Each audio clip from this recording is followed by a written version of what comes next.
Donc mon projet est d'abord né par l'atelier de préparation au lycée Faustin Fléret, donc sur les cours d'AP. Et ça m'a amené à passer l'admission où j'ai été admis. Et par la suite, j'aimerais faire l'école de journalisme de Sciences Po, qui est l'une des 14 écoles reconnues en France.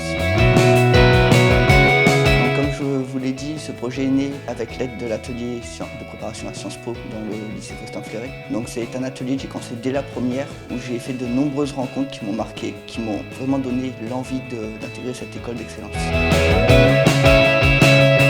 Je pense que le journalisme est un biais d'ouverture au monde, notamment pour une île aussi riche en culture, en événements, mais les îles très riches de la Caraïbe. Donc je pense qu'en tant que journaliste, on peut diffuser toutes ces informations et ainsi faire aider à la reconnaissance de nos îles.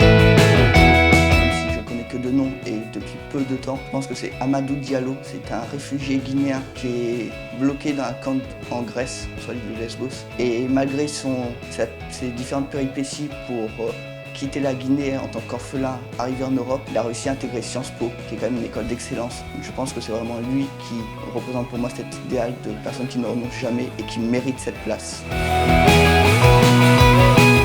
J'espère être dans la Caraïbe, car c'est un lieu dans lequel je m'épanouis pleinement, autant dans le cercle entre guillemets professionnel, même si je le connais très peu, également dans le cercle privé, avec une possibilité de pratiquer de nombreux sports que j'adore. Et donc j'aimerais vraiment être dans la Caraïbe. Cependant, si je dois être en France, je passerai de nombreuses vacances dans la Caraïbe.